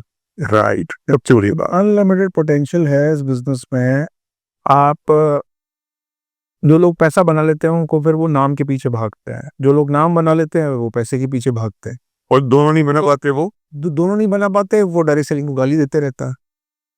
तो ये दोनों चीजें यहाँ पर हैं, उसकी पीक है यहाँ पर। और एक ऐसा पैकेज मिल जाए, लोग पैकेज के पीछे भागते हैं कि यार एक अच्छा पैकेज मिल जाए, तो पैसे का पैकेज होता है, उसमें फिर नाम मिसिंग होता है, उसमें फ्रीडम मिसिंग होती है। मैं देख रहा था अभी एक लिस्ट आई सोशल मीडिया पे कि जितने बिलियनर्स हैं, मल्टी बिलियनर जो दुनिया के टॉप अमीरों में से एक हैं, उन सब के डिवोर्स हो चुके हैं, उन सब की फैमिली डिस्टर्ब है। अभी इंडिया में भी हमने देखा है कि कोई एक हाल ही में एक कंपनी IPO लेकर आई और उस के मालिक का, फाउंडर का डिवोर्स हो गया और फिर उसने दूसरी शादी कर ली। तो फैमिली लाइफ बहुत डिस्टर्ब हो जाती है। आपने भले ही एक लिस्टेड कंपनी बना ली पर आपके पास फैमिली के लिए टाइम नहीं है तो सब खत्म हो जाता है, फैमिली डिस्टर्ब हो जाती है। कई हैं ऐसे एग्जाम्पल, इंडिया में भी ऐसे एग्जाम्पल्स हैं, यूनिकॉर्न्स के एग्जाम्पल है, जो कंपनी यूनिकॉर्न्स बन गई हैं, मतलब 100 करोड़ से ऊपर की जिनकी वैल्यूएशन हो गई है, बिलियंस में वैल्यूएशन है, उनके साथ भी ऐसा हुआ। पर इस बिजनेस में ये फ्रीडम है, टाइम फ्रीडम है, मनी फ्रीडम है, पोटेंशियल इतना ज़्यादा है, आप अपना पैसा के साथ साथ आप नाम भी बहुत कमाते हो, लोगों का प्यार कमाते हो। आप मेंटोर बन जाते हैं, वही वैल्यू है, फैमिली वैल्यूज है। फैमिली के साथ है ना, फैमिली के साथ रहना, अगर आप में वो संस्कार हैं और फैमिली को भी पूरी वैल्यूज देते हो, प्लस आपकी वाइफ को भी एक्सपोजर मिलता है, आपके बच्चों को एक्सपोजर मिलता है, पूरी फैमिली को एक्सपोजर मिलता है, तो इतना रिकग्निशन कहीं और नहीं मिलता। मैं इसमें एक बात- कंप्लीट पैकेज। हाँ, मैं इसमें एक बात और कहता हूँ कि direct selling is not only earning money. पैसा पैसा पैसा पैसा नहीं है, क्योंकि जिंदगी में अगर सक्सेस के मायने देखोगे तो सिर्फ पैसा नहीं है। पैसा is the one of the biggest factor, लेकिन relationship, the right attitude, spirituality, the right thought process, right mindset, ये सब चीजें भी तो जिंदगी में सक्सेस का रीजन है। या पैसा पैसा पैसा पैसा ही सक्सेस कारण है। अगर ये सब पैसा ही पैसा हुआ और ये सब नहीं हुआ जो मैंने गिनाया, तो पैसा किस काम का होगा? फैमिली वैल्यूज नहीं है, संस्कार नहीं है, अगर रिलेशनशिप नहीं है फैमिली में, आपके पास में रेस्पेक्ट नहीं है, तो पैसा क्या करोगे? कुछ लोग हैं जो सिर्फ इनको पैसा दिखता है, कुछ नहीं दिखती, बाय हुक और बाय क्रुक। हम भी बात कहते हैं नहीं, हम डायरेक्ट सेलिंग में, मेरी फिलॉसफी ये है कि तुम करोड़पति संत बनोगे, संत करोड़पति नहीं, क्योंकि संत करोड़पति तो वो होगा जो संत बन गया फिर पैसे इकट्ठे कर रहा है। हम बात करें तुम करोड़पति बनोगे, लेकिन जो तुम्हारा थॉट है, व्यवहार है, बिहेवियर है, माइंडसेट है, वो संतों जैसा होगा, क्योंकि तुम लोगों के रोल मॉडल बन रहे हो। तुम लोगों के रोल मॉडल हो, तो तुम्हारी जिंदगी बैची अगर संतों जैसी नहीं है, तो फिर लोग तुम्हें क्यों फॉलो करेंगे? People follow people.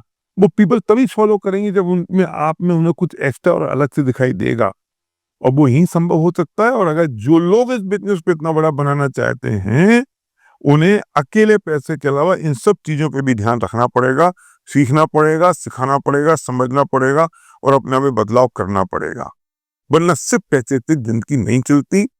ये सब चीजें होंगी जो पैसा बरकत देगा, और अगर ये सब चीजें नहीं हुई तो पैसा विनाश का कारण बनेगा, विनाश का कारण बनेगा, बर्बादी का कारण बनेगा। बिल्कुल ठीक बात है। पर क्या डायरेक्ट सेलिंग का हर लीडर ये सब संस्कार दे रहा है? इसमें तो मैं कुछ नहीं कहना चाहता हूं, जो नहीं दे रहे उन्हें देना चाहिए। इसलिए मैं कहता हूं, you built a people and people built a business. और अगर वो नहीं दे रहे हैं तो फिर वो नहीं समझ पाए सही डायरेक्ट सेलिंग को, वो नहीं समझ पाए सही डायरेक्ट सेलिंग को, उन्हें सही डायरेक्ट सेलिंग समझनी पड़ेगी। लोगों से मोहब्बत करने का नाम डायरेक्ट सेलिंग है, सही रिलेशनशिप बिल्ड करने का नाम डायरेक्ट सेलिंग है, लोगों की केयर करने का नाम डायरेक्ट सेलिंग है, लोगों के सपने अपने सपने बन जाएं उसका नाम डायरेक्ट सेलिंग है, लोगों को सिखाने का नाम डायरेक्ट सेलिंग है, और सीखने का नाम डायरेक्ट सेलिंग है। ये सब चीजें डायरेक्ट सेलिंग में है। लोग शिकायत करते हैं कि मेरे लोग टीम छोड़ के चले जाते हैं, हमारी टीम में राजनीति हो रही है, हमारी टीम में डिस्टर्बेंस हो रहा है। वो इसलिए हो रहा है क्योंकि ये सब आप नहीं करते हैं जो मैंने भी बताया। Relationship required sacrifice. अब सेक्रीफाइस करने को तैयार हो, अगर नहीं हो तो स्वार्थी बन के और सेल्फिश बन के बिजनेस नहीं बिल्ड होगा। मैंने 2001 में एक फॉरेन मेरे अपलाइन थे, मैंने उनसे पूछा, फॉरेनर थे मेरे अपलाइन, मैंने उनसे पूछा कि लोग क्यों छोड़ के जाते हैं, तो उन्होंने सिर्फ 2 कारण कहे। पहली बात यह है कि आपकी रिलेशनशिप नहीं होती तो लोग छोड़ के जाते हैं, और दूसरा लोग पैसा नहीं बना रहे होते छोड़ के चले जाते हैं।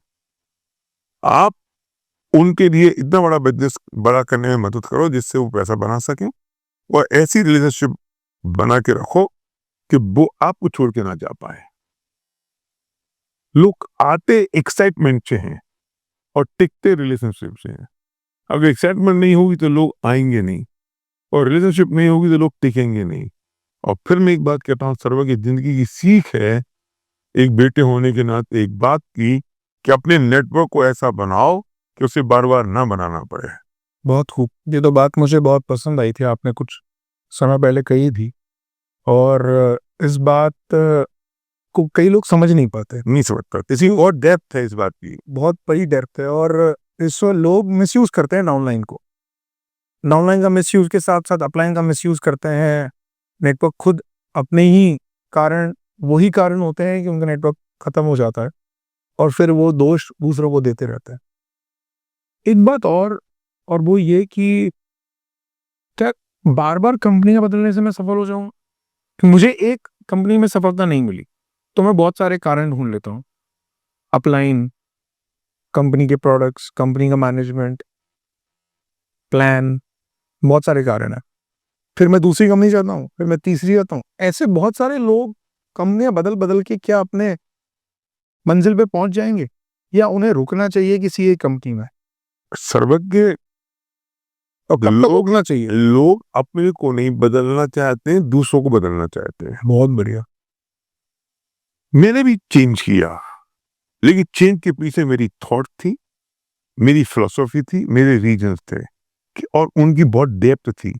क्या वो आपकी फिलोसॉफी आपके पास है, वो रीजन आपके पास है, क्या उतनी डेप्थ आपके पास है? और चेंज का मतलब हमेशा ग्रोथ नहीं होता, और नहीं बदलने का मतलब ग्रोथ नहीं होता। जब जरूरत है नाव में उस किनारे पहुंचने के लिए नाव में बैठना भी जरूरी है, नाव से उतरना भी जरूरी है, पर सबका सही टाइमिंग जरूरी है। अगर आप नहीं बैठे तो उस किनारे पहुंचोगे नहीं। अगर आप उस किनारे पहुंच के उतरे नहीं तो पहुंचोगे नहीं, और आप बीच में उतर गए तो पहुंचोगे नहीं। तो आपको कब बैठना है, कब उतरना है, क्यों बैठना है, क्यों उतरना है, उन सब के एक लॉजिकल स्ट्रॉन्ग रीजन होने चाहिए। ये नहीं कि मैं फेल हो गया तो मुझे कंपनी बदलनी है। मैंने अगर बदला तो हर जगह सक्सेसफुल होने के बाद बदला, अपने फंडामेंटल प्रिंसिपल और वैल्यूज के कारण। इतने में कहता हूं कि आपके फंडामेंटल, आपके वैल्यूज और आपके सिद्धांत प्रिंसिपल स्ट्रॉन्ग होने चाहिए। वो नॉन चेंजेबल होने चाहिए। फिर उसके अनुसार जो चीजें बदलनी वो बदलो। लोग अपने सिद्धांत बदल देते हैं, तुम कंपनी बदलने की बात करते हो। परिस्थितियां अपने सिद्धांतों के हिसाब से बदली जाएं, लोग परिस्थितियों के हिसाब से अपने सिद्धांत बदल देते हैं। तो सिद्धांत तो अटल होने चाहिए, आपका वैल्यू सिस्टम तो स्ट्रॉन्ग होना चाहिए, तो उसके हिसाब से चीजें बदलती रहें। हम परिस्थितियों के हिसाब से, सिचुएशन के हिसाब से अपने सिद्धांत बदल देते हैं, तो वो आदमी कब जिंदगी में सफल होगा? और वो भी जाएगा तो उसकी सफलता के मायने क्या?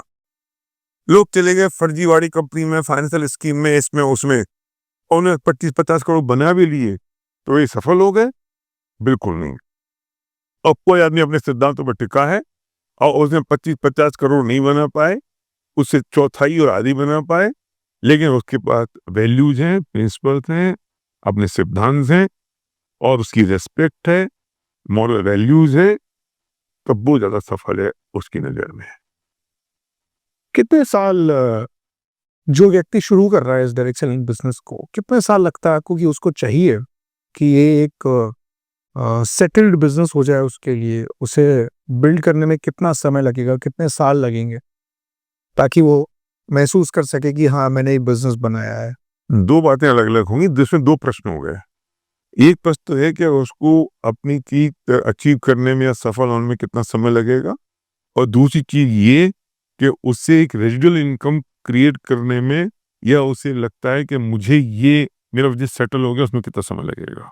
पहले क्वेश्चन का आंसर ये है कि यहाँ से दिल्ली जाने में कितना समय लगेगा। तो आंसर डेफिनेटली ये होगा कि आपके पास व्हीकल कौन सा है, पैदल हो, साइकिल से हो, बैलगाड़ी से हो, स्कूटर से हो, कार से हो, या हवाई जहाज से हो। इसका मतलब कि आपकी स्पीड क्या है। इस बिजनेस में अगर लाख में महीने की इनकम चाहिए तो कोई मुझसे पूछता है कि कितना समय लगेगा, तो मैं पूछता हूं कि आपकी स्पीड क्या है, आपकी सीखने की स्पीड क्या है, लर्निंग एटीट्यूड क्या है, आप कितना समय डालना चाहते हो, और जो समय डाला है उसमें आपका फोकस क्या है, उतना समय आपको लगेगा। और दूसरी बात कि स्टेबिलिटी कितनी कब होगी, तो वो चीज इस बात पर निर्भर करती है कि पेड़ की जड़ें जितनी गहरी होती हैं, पेड़ उतना मजबूत होता है। तो इसका उत्तर तो इस बात पर है कि जितना समय बीतता जाएगा, इतिहास बनने में कुछ समय तो देना पड़ेगा। आप कहेगा कि साहब मैं तो 1 साल में मैं काम करूंगा, नहीं हो सकता, क्योंकि उसे इतिहास जब बनता है तो उसके लिए समय तो लगता है। तो और बच्चा अगर 9 महीने में पैदा होता है तो उसके लिए तो 9 महीने चाहिए, वो 6 महीने में नहीं हो सकता। तो इसलिए वो वक्त उसमें चाहिए। पापा नहीं मान रहे हैं, पापा मना कर रहे हैं, मैं कैसे करूं, पापा को मना लो आप। ये सवाल यूथ के मन में बहुत रहता है, आता है कि मेरे घर वाले करने नहीं देंगे, वो रोक रहे हैं। बहुत सारे उनकी बात सुन के घर पे ही बैठ गए, मैंने बीच में मैं रोकता हूँ, मैंने एक वीडियो देखा और जहाँ वो वीडियो डला था मैं उसे इमीडिएट डिलीट किया। एक बच्चा ये कह रहा है कि तुम्हारे पिताजी अगर राजी नहीं है तो पिताजी को बिना बताए बिजनेस को बिल्ड करो। मैं इस बात से सख्त खिलाफ हूँ और मैं नाराज हूँ। बिना बताए कोई काम नहीं करना, बता के करो, राजी करके करो, उन्हें इन्वॉल्व करके करो। सॉरी। वीडियो काफी वायरल गया है वो, हाँ, मैंने भी देखा, कोई स्टेडियम में बैठे हुए हैं राइट राइट। और मैं उसे पसंद नहीं करता हूँ। उसको डालने का क्या रीजन रहा वो तो नहीं पता, पर उसने ये दिखाया कि भाई इन सब के भी नहीं सुन रहे थे, वो तुम बिना बताए करो, वो कैजुअल डाल नहीं है दिया। बिल्कुल। पर मैं बचपन से ये देख रहा हूँ, मुझे याद है कोई यंग लीडर आया था जिसकी शादी नहीं हुई थी, पढ़ के निकले ही थे, और उन्होंने ये कहा था कि मेरे फादर नहीं मान रहे हैं, तो आप उनके घर गए थे, मैं भी साथ में गया था, दिवाली का समय था, और आपने जाकर उनके फादर को एनरोल किया, राइट। आपने उनके फादर को समझाया, और मैं सुन रहा था वो सब बातें मुझे याद नहीं है, और उनके सवालों के जवाब दिए आप। उसका रिजल्ट ये आया कि बाप बेटे दोनों फिर बिजनेस करने लगे। राइट, यही बात है। और मुझे अच्छी तरह याद है, और वो बल्कि एक समय तो ऐसा आया कि बेटे से ज्यादा बढ़कर फिर बाप ने काम किया, और वो पॉसिबल हुआ, बिल्कुल। बहुत अच्छी तरीके से हुआ। और ये कई ऐसे एग्जाम्पल्स हैं जो हमने देखे नेटवर्क में कि अब बाप बेटे काम कर रहे हैं। सेकंड जनरेशन के एग्जाम्पल अब कई हैं, मैं ही नहीं हूँ, मुझे भी शुरुआत की 12-13 साल हो गए, पर आज अपने सीनियर डिस्ट्रीब्यूटर्स में अगर हम अपने नेटवर्क में देखें तो करीब 15 से ज्यादा लोग ऐसे हैं जिनकी सेकंड जनरेशन काम कर रही है, और अब बेटा बाप से आगे निकल गया काम करने में। तो ये सही है, पर इसका जवाब क्या दें उन लोगों को जो अभी ये बात सुन रहे हैं, जिनके फैमिली वाले नहीं मान रहे हैं? क्योंकि मैं एक ऐसे लड़के को भी जानता हूँ जो फैमिली के प्रेशर में आ गया, फिर उसने कॉम्पिटिटिव एग्जाम दिए और फिर अब वो एक बैंक में नौकरी कर रहा है, पर अभी भी करना तो डायरेक्ट सेलिंग चाह रहा है, पर अब समय नहीं मिलता, अब उसे उतना चांस नहीं मिल रहा है, अब उसे लग रहा है कि मेरी अच्छी सैलरी आ रही है, अब मैं कितना करूं नहीं करूं, वो कंफर्टेबल हो गया उसमें। करना भी चाहे तो वो कैसे करे, क्या करे? दो बातें हैं। पहली बात तो ये है कि लोग अगेन मैं कहूँगा lack of information, lack of knowledge की बात है। एक बच्चा आया और बच्चे ने लेके कहा मुझे बिजनेस शुरू करना है, उसको नॉलेज नहीं है, उसे पता नहीं है, उसे मालूम नहीं है, माँ बाप से कहता है, बाप कहता है लड़का भटक गया, बाप को पता नहीं है बिजनेस क्या है। तो अपनी अपलाइन को लेकर जाओ, आपकी अपलाइन उसके बाप की उम्र की होगी, वो उनको रिलेट करेगा, वो उनको बताएगा ये बिजनेस ऐसा है, बच्चे नहीं आप भी इसमें साथ आइए और आप भी शुरू करिए। पिता को, माँ को, फैमिली को किसी बड़े फंक्शन में लेके जाइए, उनको पता चलेगा कि बिजनेस कितना बड़ा है, उनको पता चलेगा इसका पोटेंशियल कितना बड़ा है, उन्हें पता चलेगा कौन कौन लोग इस बिजनेस को बिल्ड करते हैं। आप क्या समझा पाओगे, और कौन बेटा अपने बाप को समझा पाता है, कौन सा बाप अपने बेटे को समझा पाता है? वो तीसरा आदमी होगा जिसको नॉलेज है, वो उन्हें बताएगा, उन्हें एनरोल करेगा। तो आपको फिर उन्हें कुछ सीडी सुनाइए, कुछ वीडियोस दिखाइए कि ये लोग सक्सेसफुल हैं, ये लोग कर रहे हैं, अब आप बताओ मुझे क्या करना चाहिए, मैं करूं नहीं करूं, क्यों नहीं करूं? हर बाप को चिंता होती है उसका बेटा बिगड़ ना जाए, हर बाप को चिंता होती है कि उसका बेटा गलत डायरेक्शन में ना चला जाए, और अगर सही डायरेक्शन है तो क्यों नहीं पिता चाहेगा कि बेटा उस जगह पर काम करे। हम उनसे छिपके नहीं करना चाहते हैं, फैमिली को बताए बिना नहीं करना है, उनको एनरोल करके करना है, और एनरोल करने के तरीके मैंने ही बताए, इस तरीके से फैमिली को इन्वॉल्व किया जाए। और नहीं हो इन्वॉल्व तो कहो कि कोई बात नहीं, मुझे लगता है ठीक है, तो मुझे अब 1 साल का समय दीजिए, मैं इसको करना चाहता हूँ, 1 साल बाद अगर नहीं कर पाऊं मैं, तो आप जो कहोगे मैं वो करूंगा। इस बात पे तो राजी करो। और फिर 1 साल तुम्हारे लिए वो क्रिटिकल टाइम है जिसमें तुम 24 घंटे मेहनत करके सक्सेस होकर उनको दिखाओ, तो हो सकता है उसके बाद तुम्हारे साथ आ जाए। क्यों नहीं फैमिली को लाना? और कुछ लोग ऐसा कहते हैं कि मेरे बच्चे मेरे साथ नहीं आते हैं, मेरी पत्नी मेरे साथ नहीं आती, तो मैं तुमसे पूछता हूं कि तुम कैसे बिजनेस में इन्वॉल्व हुए, वो बताओ, जिससे लोगों को पता चले कि वो अपने बच्चों के साथ वैसा व्यवहार करें जिससे बच्चे उनके साथ बिजनेस में आए। सेकंड जनरेशन को कैसे बिजनेस में ला सकते हैं, मतलब यही तो मैं पूछ रहा हूँ तुमसे। हाँ, नहीं आपने मुझे लेकर आए, वो बात मैंने कही भी पहले भी, और वो उसका एक सीधा सिंपल सा एक रीजन है मेरे पास, वही कि आपने श्रद्धा क्रिएट कर दी, मुझे श्रद्धा आ गई, मैंने ऐसे मौके दिए। मैंने बचपन से मैं तुम्हें साथ में ले जाता रहा, उस माहौल में इन्वॉल्व करता रहा, मीटिंग और ट्रेनिंग में ले जाता रहा, हर चीज तुम्हें बताता रहा, और मैं भी सफल होता गया। अगर तुम मुझे सफल होते हुए नहीं देखते तो तुम चले जाते। हर बाप की जिम्मेदारी है कि वो सक्सेसफुल हो तो रोल मॉडल बनेगा बच्चे के लिए, और साथ साथ में बच्चे को एनरोल करता चला जाए, तब तो बेटे को पता चलेगा दिस इज अ फ्यूचर। अगर तुम्हें पता नहीं होता और मैं सफल नहीं होता तो मैं तुम्हें कैसे एनरोल करता? तुम कहते आप तो कर नहीं पाए, मैं क्या करूंगा? और मैं नहीं भी कर पाता और मैं तुम्हें साथ साथ एनरोल करता जाता तो तुम कहते पापा हो सकता है आप नहीं कर पाए हो, कोई ना कोई कारण रहेगा, पर मुझे विजन है इस बिजनेस का, मैं करके दिखाऊंगा। तो enrolment of the family is more important. मैं बच्चों की बात नहीं कहता, मैं वाइफ की बात कहता हूँ। क्यों अपने स्पाउस को इन्वॉल्व करना है? और मैं लेडी जो बिजनेस बिल्ड कर रही है उनसे मैं कहता हूँ अपने हस्बैंड को एनरोल करो। साथ में मिलके जो दो लोग साथ में मिलके एक होम टीम बनती है, और होम टीम बनके जब काम होता है वो बड़ा ट्रेमेंडस होता है और उसका रिजल्ट बहुत बढ़िया आते हैं।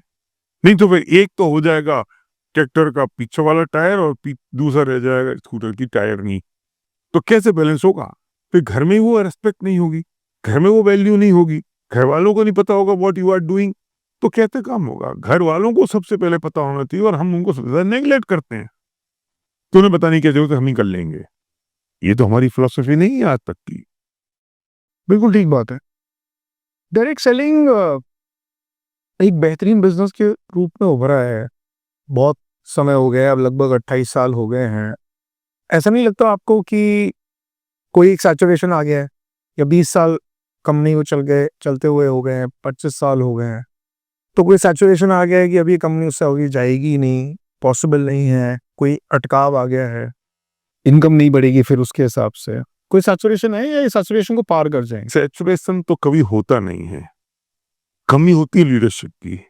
एक व्यक्ति डिसाइड करता है और वो बिजनेस को कहीं से कहीं ले जाता है, चाहे कंपनी का बिजनेस हो, चाहे उसका बिजनेस हो, चाहे उसका नेटवर्क हो।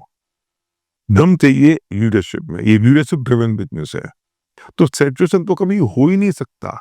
अरे सैचुरेशन होता तो जब हर व्यक्ति के हाथ में मोबाइल था और तब जियो उभरा और जियो ने पूरा बिजनेस एक वन साइडेड कर दिया, तभी तो जियो सोच सकता था कि सिचुएशन आ गया, सबके पास कनेक्शन है, सबके पास कनेक्शन है, हर एक के पास फोन है, अब क्या हुआ? तो सैचुरेशन तो हो ही नहीं सकता। ये कंजम्पशन मॉडल है, ये फिक्स असेट्स मॉडल नहीं है। जो बिजनेस भी फिक्स असेट्स के हैं, उनका भी सिचुएशन कहाँ आया? उनका सिचुएशन कहाँ आया?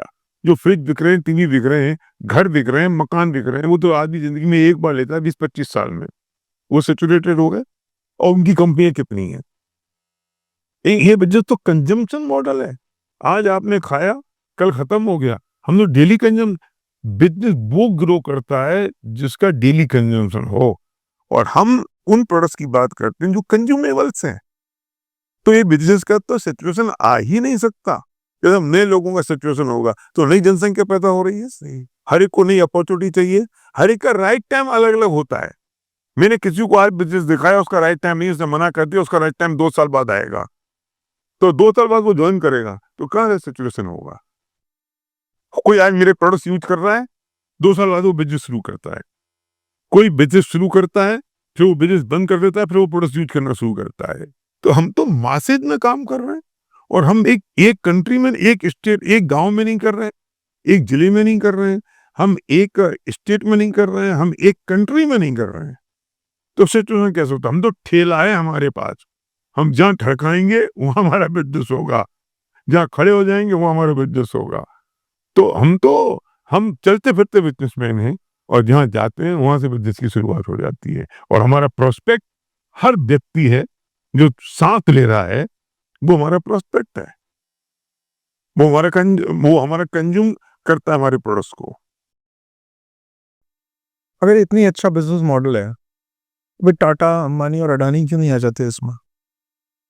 ये बिजनेस अच्छा होना एक कंपनी के लिए या टाटा अंबानी के लिए नहीं है, ये बिजनेस अच्छा होना हर आम आदमी के लिए है। क्योंकि हर आम आदमी इस प्रोडक्ट को करता है। उन्हें वे अगर हेल्थ केयर में हैं, वो लोग पर्सनल केयर, होम केयर में हैं, और वो डायरेक्ट सेलिंग के मॉडल में है कि नहीं है, वो एक कंपनी की सोच की दृष्टिकोण से है। लेकिन हम चूंकि डायरेक्ट सेलिंग के कंज्यूमर हैं, हम एक आम आदमी हैं, हम एक लीडर हैं, ये बिजनेस हर आम आदमी के लिए एक ओपन अपॉर्चुनिटी है, और उसी इकोनॉमिक फ्रीडम उसके पास है, उस दृष्टि से सबसे बढ़िया बिजनेस है। और कोई बड़ी बात नहीं है, ये मॉडल अगर उनको समझ में आ जाएगा तो वे शुरू कर देंगे। बहुत बड़ी बड़ी कंपनियों ने शुरू किया पर वे फेल हो गए। क्यों? क्योंकि direct selling model traditional business नहीं है। कंपनी के लिए भी ट्रेडिशनल बिजनेस नहीं है, कंपनी के ओनर्स के लिए भी ट्रेडिशनल सोच नहीं है। वही कंपनी सक्सेसफुल हो सकती है जिसके ओनर के पास एक लीडरशिप थॉट हो। अरे वो कंपनी शुरू करे, क्योंकि ये बिजनेस तो लीडर्स के साथ डील करना है। उनके पास एक फंडामेंटल क्लियर हो और उनके पास लॉजिक से ज्यादा उनके पास हार्ट हो, दिमाग से ज्यादा दिल हो, क्योंकि उन्हें डील करना है लोगों के सपनों के साथ। तो एक ट्रेडिशनल कंपनी की थॉट वाला व्यक्ति डायरेक्ट सेलिंग कंपनी शुरू नहीं कर सकता, और अगर उसे शुरू कर दी तो वो खत्म ही होने वाली, बंद होने वाली है। सिर्फ कॉर्पोरेट माइंडसेट से बिजनेस नहीं चलता। कॉर्पोरेट माइंडसेट चाहिए चीजों को ऑर्गेनाइज करने के लिए, चीजों को रन करने के लिए, एडमिनिस्ट्रेशन के लिए। लेकिन उनके लिए भी जो रियल प्रोडक्ट है वो पीपल है। वो अगर अपने जो प्रोडक्ट्स हैं उनके वो प्रोडक्ट्स को अगर देखें, निजी प्रोडक्ट्स को, तो वो बिजनेस नहीं कर पाएगी कंपनी।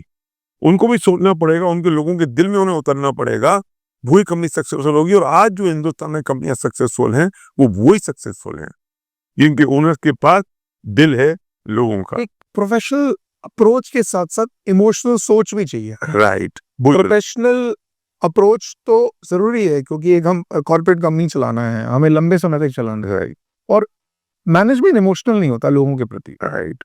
मैंने सुना है कि लोगों को बोलते हैं, अरे यार ये कैसे लोग हैं यार, इनसे बदबू आ रही है। अब डायरेक्ट सेलिंग में हर तरीके के लोग आते हैं। अगर आप लोगों को ही रिस्पेक्ट नहीं कर रहे हो तो फिर वो पॉसिबल नहीं है। इसलिए मुझे लगता है जो बड़े बिजनेस हाउसेस हैं उनकी शायद वो सोच ऐसी है नहीं है, या फिर उन्होंने इसको एनालाइज कर लिया है और उन्होंने समझ लिया है कि लीडरशिप ड्रिवन बिजनेस है और हम नहीं कर पाएंगे, और हम कर नहीं पाएंगे। और जिनने किया वो फेल हो गए। एग्जैक्टली। और इसमें एक बात और भी है ना, उन कंपनियों को आज मान लो आपकी 30 तारीख लास्ट डेट है और कोई व्यक्ति 100 रुपए की वजह से वो जो लेवल अचीव करना चाहता था वो नहीं कर पाया। द कॉर्पोरेट सोच में तो आप कहोगे shut down, close, we can not do. लेकिन उसके साथ साथ अगर आपको लोगों के सपनों का ख्याल है, इमोशन का ख्याल है और वो सही है, सही दिशा में है, तो कंपनी को सोचना पड़ेगा यार 100 रुपए की वजह से उसका एक लेवल मिस हो रहा है, एक अचीवमेंट मिस हो रही है, इमोशनल मामला है और 2 साल से वो काम कर रहा है, मुझे कंसीडर करना चाहिए। तो अगर ये सोच नहीं होगी तो खत्म हो जाएगा। पर ऐसा भी नहीं हो कि लीडरशिप उसका मिसयूज करे। ये बैलेंस है और ये समझना पड़ेगा कंपनी को भी और लीडर को भी। बहुत सारे लोग कहते हैं कि हम लोगों को कन्विंस नहीं कर सकते, और जब हम बात कहते हैं कि हम कन्विंस नहीं कर सकते तो हमारा पोस्चर लो हो जाता है और हमें लगता है कि हम किसी को कन्विंस करने जा रहे हैं और वो कन्विंस होने बैठा है, उसका पोस्चर हाई, हमारा लो। बिल्कुल नहीं। डायरेक्ट सेलिंग में हम किसी को कन्विंस करते ही नहीं हैं, हमें किसी को कन्विंस करना ही नहीं है, क्योंकि अपॉर्चुनिटी हमारे पास है, हम उसे देने जा रहे हैं, तो हम क्यों कन्विंस करें। हम कन्वे करते हैं, जो उसे पता नहीं है वो बात हम उसे कन्वे करते हैं। तो डायरेक्ट सेलिंग में हम लोगों को कन्विंस करने के बिजनेस में नहीं है, हम अपने थॉट, अपना विजन, अपनी ड्रीम, अपनी श्रद्धा, अपनी बात, अपनी अपॉर्चुनिटी उसको कन्वे करते हैं। तो हम कन्वे करने के बिजनेस में, कन्विंस करने के नहीं। और हम कहते हैं जो आज तक आपको जिसके बारे में जानकारी नहीं है, वो पता नहीं, वो मैं आपको बताने आया हूं। तो वो कहता है आप मुझे कन्विंस करो। भी मैं कन्विंस नहीं करूंगा, मैं कन्विंस करने के काम में नहीं हूँ।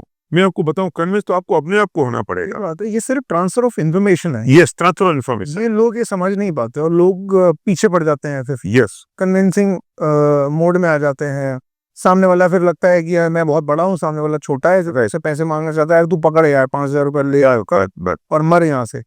तो वो वाला थॉट आ जाता है, जो कि अब कुछ महीनों में कम हुआ है, पर फिर भी लोग नहीं समझते। जो लोग बिजनेस लेकर जा रहे हैं, आपने शुरुआत में एक बात बहुत अच्छी है कि गलती उन लोगों की है जो बिजनेस लेकर, यस, जो बिजनेस लेकर जा रहा है, अगर वो सही तरीके से अप्रोच करेगा तो ये बात आएगी नहीं। तो we are not into convincing, we are into conveying. Yes, conveying. और इसलिए सर्वज्ञ एक पॉइंट और है, जो लेके जा रहा है बिजनेस, उसे इस बात का के लिए ट्रेंड होना पड़ेगा कि वो अपनी बात को सही तरीके से सामने वाले को प्रस्तुत कर सके। और उसमें कोई बड़ा काम नहीं, कोई रॉकेट साइंस नहीं है। उसे पहले खुद का कन्विक्शन चाहिए, खुद की इमोशनल ड्रीम चाहिए, खुद का विजन क्रिस्टल क्लियर ट्रांसमिट चाहिए। और जब अगर उसके पास कन्विक्शन परफेक्ट है, उसकी श्रद्धा परफेक्ट है, उसकी स्ट्रॉन्ग बर्निंग डिजायर बिल्कुल डिफाइन है, उसकी ड्रीम बिल्कुल डिफाइन है, तो वो अपने आप, और उसका विजन क्रिस्टल क्लियर है, तो अपने आप वो सारी बात को उस सामने वाले में इंजेक्ट कर देगा। अब मैं ढीला हूं, मेरे पास ही वो श्रद्धा नहीं है, मेरी ड्रीम क्रिस्टल क्लियर और ट्रांसपेरेंट नहीं है, मेरे पास ही विजन नहीं है, मेरी ड्रीम डिफाइन नहीं है, तो मैं सामने वाले के कैसे ड्रीम निकालूंगा, कैसे उसको श्रद्धा पैदा करूंगा, कैसे उससे बात करूंगा। इसलिए हम कहते हैं कि ओवर सेलिंग नहीं करना, हम सिर्फ इंफॉर्मेशन ट्रांसफर कर रहे हैं, बस कन्विंस नहीं करना। नहीं तो सामने आप कन्विंस करोगे वो पीछे हटेगा, क्योंकि ये तो साइकोलॉजिकल इफेक्ट है, आप मुझे तैयार करोगे मैं नहीं होऊंगा। तो इसलिए सिर्फ इंफॉर्मेशन ट्रांसफर करना। लड़की से शादी करने जाते हैं तो लड़की को अगर कन्विंस करो अपने लिए तो लड़की भाग जाती है। मैं कौन हूं, मैं कैसा हूं, ये लड़की को इंफॉर्मेशन ट्रांसफर करो तो लड़की अपने आप इंप्रेशन में आती है। हमारा काम अपनी बात को प्रस्तुत करना है, डिसीजन उसको लेना है। और मैं तो ये कहता हूं कि जो व्यक्ति बिजनेस दिखाने जा रहा है उसे डिसाइड करना है कि मुझे अपने नेटवर्क में सामने वाले आदमी को लाना है कि नहीं। हमें हर एक की क्या जरूरत है। जब कन्वेंस की बात आती तो मैं उससे कहता हूं कि भाई मैंने अपनी बात कर दी, मैंने अपनी बात तुम्हें कन्वे कर दी, अब तुम मुझे कन्विंस करो कि मैं तुम्हें अपने बिजनेस में क्यों लाऊं और अपना टाइम, मनी और एफर्ट्स तुम्हारे ऊपर क्यों डालूं, अपना टाइम, एनर्जी और एफर्ट्स तुम्हारे ऊपर क्यों डालूं। अब तुम मुझे कन्विंस करो। क्यों, मुझे तो कुछ लोग चाहिए जिनके लिए मुझे जिनकी मदद करना है। मुझे 8-10 लोग चाहिए मैं जिनकी मदद कर सकूं और मैं अपने सपने पूरे कर सकूं। तो फिर मैं तुम्हें क्यों अपने नेटवर्क में लाऊं और अपना टाइम, अपनी एनर्जी और एफर्ट्स तुम पे डालूं। तो now you convince me, I will not convince you. तो वो कहेगा मैं कैसे कन्विंस करूं, तो मुझे बताओ आपकी स्ट्रॉन्ग बर्निंग डिजायर क्या है, आप क्या करना चाहते हो, आप कितने कमिटेड हो, आप सीधे वो तैयार हो, आप लर्निंग मोड में हो, आप एजुकेशन लेना चाहते हो, आप सबमिशन में रहेंगे उन व्यक्ति की जो आपकी मदद करेंगे और जो आपको सिखाएंगे। बस मुझे चाहिए। तो सारा सिनेरियो चेंज हो जाता है बिजनेस का, और आप हाई पोस्चर में आ जाते हो और आप उसकी मदद करते हो और एक टीम बन के आप ग्रो कर जाते हो। सबसे बड़ी बात यह है कि ये अवसर भी और ये एहसास भी है। अगर इस वक्त एहसास हो जाए जब अवसर आया है तो आप जीत जाओगे, लेकिन जब अवसर आता है तो लोगों को एहसास नहीं होता, और जब एहसास होता है तो लोगों को अवसर हाथ से छूट जाता है। मैं बहुत दिल से, प्यार से, मोहब्बत से ये बात कहना चाहता हूं अपने पूरे तजुर्बे को समेटते हुए कि अगर सपने पूरे करने हैं तो इससे बढ़िया दूसरा कोई अवसर नहीं हो सकता, मौका नहीं हो सकता। अगर आपके पास कोई भी डाउट है, कोई भी क्वेश्चंस हैं, तो पूछो उस व्यक्ति से जो ये मौका आपके पास लेकर आया है। उसकी डेप्थ में जाइए, उसकी स्टडी करिए, उसके विजन को देखिए, सक्सेस स्टोरी समझिए, लेकिन यूं ही मत छोड़ दीजिए कि नहीं ये मेरे काम का नहीं है।